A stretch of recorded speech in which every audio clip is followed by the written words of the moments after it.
Welcome to the Deep Dive, the show engineered to cut through the digital noise so you can get straight to the critical context.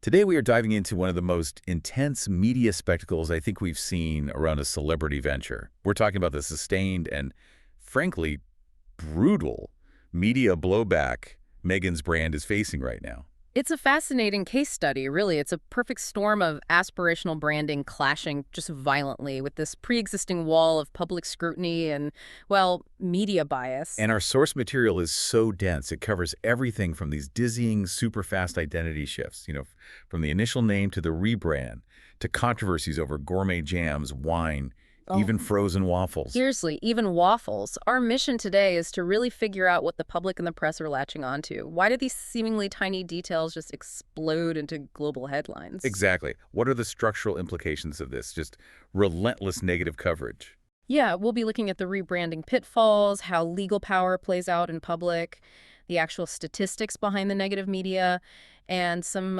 specific blunders that just handed critics an open goal. Okay, let's unpack this. We have to start with the big one, the major business overhaul. That sudden identity shift that really kicked off this new wave of scrutiny. Absolutely. So the company starts its life as American Riviera Orchard, ARO. It was positioned as this, luxury ode to Santa Barbara living. Right, the American Riviera. Exactly. But then, less than a year later, the Duchess of Sussex does this hard pivot. She reintroduces the whole brand under a new name, as ever. That was a really quick shift. Did you give a clear reason for dropping the first name? She did. She explained that the original name was just too geographically limiting, tied too strongly to Santa Barbara. The new name, as ever, she'd actually secured way back in 2022. Oh, interesting. So it wasn't a snap decision. Not at all. She framed it as a necessary evolution, positioning as ever as a continuation of her old lifestyle blog, The Tig. So the message was continuity, authenticity, as it's always been. And this rebrand, it wasn't happening in a vacuum. It lined up perfectly with her new Netflix series, With Love, Meghan. Which effectively makes Netflix a partner in this whole thing. A huge strategic move, but one that ran into trouble almost immediately. On two fronts, right? Yes, starting with the name itself, as ever. Turns out, there's already a small New York City clothing brand with that name, and they've been in business since 2017. Oh, so you have an immediate issue of not just confusion, but a huge power disparity. Precisely. The owner of the NYC brand, they went public and said they were aware of it. They noted they didn't own the trademark in every single product category, but the key point they made was they just don't have the resources to challenge her. Of course not. Not when she's backed by the power of Netflix. Exactly. So that changes the story right out of the gate. The brand is no longer just a celebration of thoughtful living. It's now framed as this massive commercial machine that can just steamroll smaller businesses. And that perception is really hard to shake. It is. And then the logo added another layer. It's got a palm tree and hummingbirds. Well, users online quickly pointed out it looks strikingly similar to the coat of arms of a small town in Spain. Was that ever addressed, the similarity? Yes. Sources close to the Duchess clarified it was meant to be deeply personal. They pointed out that Prince Harry mentioned hummingbirds in his memoir, Spare, saying he saw one as a sort of symbolic spirit after Queen Elizabeth passed. So the intent was personal, memorial even. But the visual similarity just gave the media more ammunition. Just handed it to them. Which brings us to maybe the most damning critique of all, the price points.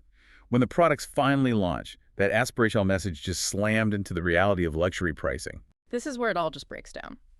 Celebrity chef Jameson Stocks, who has cooked for King Charles, launched this very public critique. He basically accused the brand of exploiting everyday people and using the royals as a marketing tool. And we're not talking slightly elevated prices here. Stocks called out specific items. A $35 bottle of Sauvignon Blanc, $70 Napa Valley Brut. 70. Then $62 for honey, $63 for candles, $16 for a spice kit. I mean, those are undeniably luxury prices. Unquestionably. And Stocks argued that this makes the brand completely out of touch with regular people who are struggling with, heating bills or baby food. Right. If your core message is thoughtful, accessible living, but your price point is only for the top 1%, that disconnect creates this immediate, almost visceral hostility. It does. It solidifies the whole critique. The brand promises something relatable, but it only delivers for people who can drop $60 on honey. It reinforces an image of privilege. And that theme of aspiration versus authenticity. It doesn't stop with the pricing. Later in this deep dive, we'll get into how a simple frozen breakfast food became a weapon in this whole media war. That's where the scrutiny gets so granular, it's almost microscopic, Right. moving from million-dollar deals down to breakfast routines. Okay, let's dive into that. The specific content choices that drew so much ridicule. The first major food incident was Wafflegate, right? That's what it was dubbed. It happened around St. Patrick's Day. The Duchess posted an Instagram story, showed this vibrant green batter being poured into a waffle iron. The implication was clear. Festive, homemade waffles for her family. For Harry, Archie, and Lilibet, a sweet family moment. That was the idea. But as always, the devil was in the details. What do people find? Social media users with very sharp eyes noticed a tiny inconsistency. The pattern on the waffle iron in the making of shot did not match the pattern on the finished waffle on the plate. You're kidding. So the accusation was that it was all fake. Complete fabrication. That she staged the content, implying homemade effort while actually using store-bought frozen waffles. Why did such a small thing cause such an explosion? Because it just confirmed the pre-existing narrative of inauthenticity. Critics jumped on it.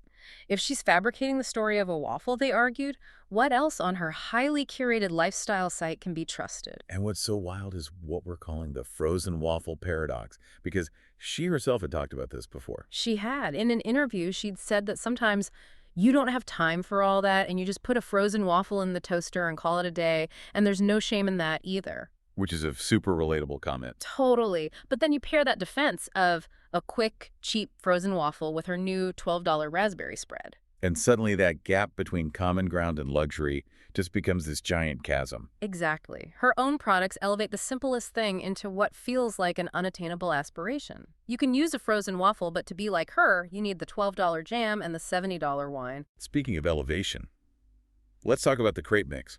$14.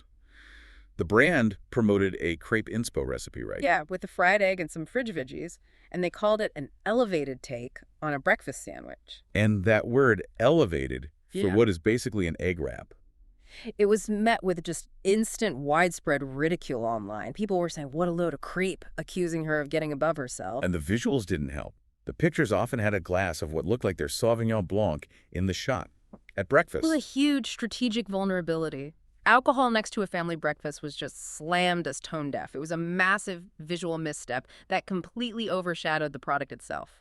The criticism even moved from the breakfast table to holiday decor.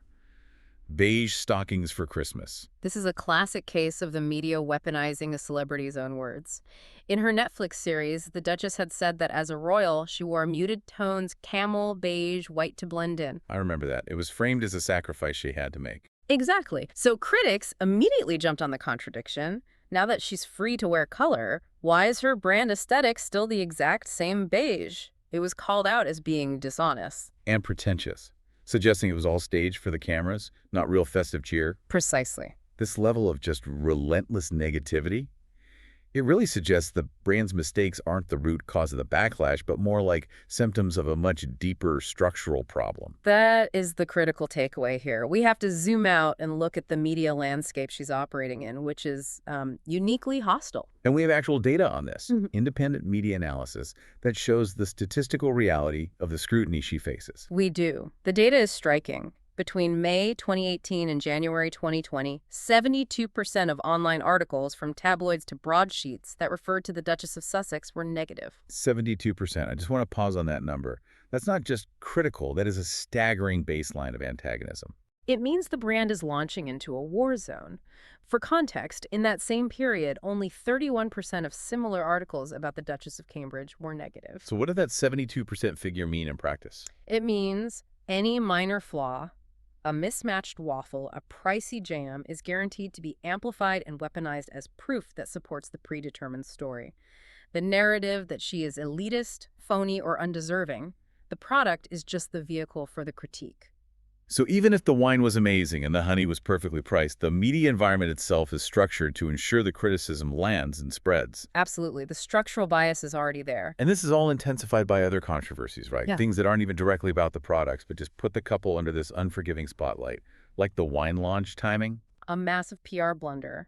The rosé wine was launched on July 1st, which was the late Princess Diana's birthday. Wow. And that was widely condemned as deeply insensitive because Diana tragically died in a car crash that involved an impaired driver. So, launching an alcohol brand on that specific day. It just created an instant negative news cycle. And the emotional fallout was reportedly huge in the UK. Sources close to the royal household suggested Prince William saw the timing as, quote, what he has come to expect from her, and that anything about his mother is a tender spot. And to add insult to injury, the product itself wasn't even good enough to be a distraction. Nope. The wine got poor first taste reviews. It was described as bland, watered down, yet ironically acidic. So the product quality couldn't shield them from the narrative around the bad timing. And finally, there are the legal issues still facing Prince Harry, which keeps this political pressure on them in the U.S. Right. This is about his U.S. visa documents. They were finally released, but heavily redacted after a Freedom of Information request. And who pushed for that, and why? It was pushed by the conservative group, the Heritage Foundation. They wanted the records after Harry admitted in his book and Netflix series to using illegal substances, cocaine, mushrooms. So they were questioning whether he got special treatment on his visa application. Exactly. The concern was whether he misrepresented his past drug use, which can get you disqualified. And while the redacted documents seem to show no favoritism, the fact that this legal battle exists at all just keeps them under this high-pressure political microscope. So what does this all mean for you, the learner, this brand's journey? It's less about whether the jam is worth $12 and more about navigating this unprecedented level of hostility where even a frozen waffle becomes a flashpoint. That's the crucial synthesis. We've seen the dizzying rebrand, the chasm between the everyday claims and the luxury prices, and the intense scrutiny of everything. The brand is structurally disadvantaged before a single product even hits the shelf. Celebrity brands are built to sell aspiration, right? A fantasy. But when your underlying media coverage is 72% negative, that aspiration is instantly reframed. It's not fantasy, it's pretense. It's not luxury, it's elitism. Which makes every single launch a high-risk PR event where perfection is just the bare minimum for survival. The whole conversation about the price of honey and wine, it overshadows the larger struggle they've highlighted about the power of the press to just set and maintain a narrative. So for you, the learner, the next time you see a celebrity lifestyle brand launch, especially one met with this kind of instant critique, ask yourself, is the media truly critiquing the product? Or are they just using the product as a convenient vehicle for a deeply entrenched, predetermined narrative that serves a much larger agenda? You've been listening to The Deep Dive, where we uncover the stories shaping pop culture and beyond. Thanks for tuning in.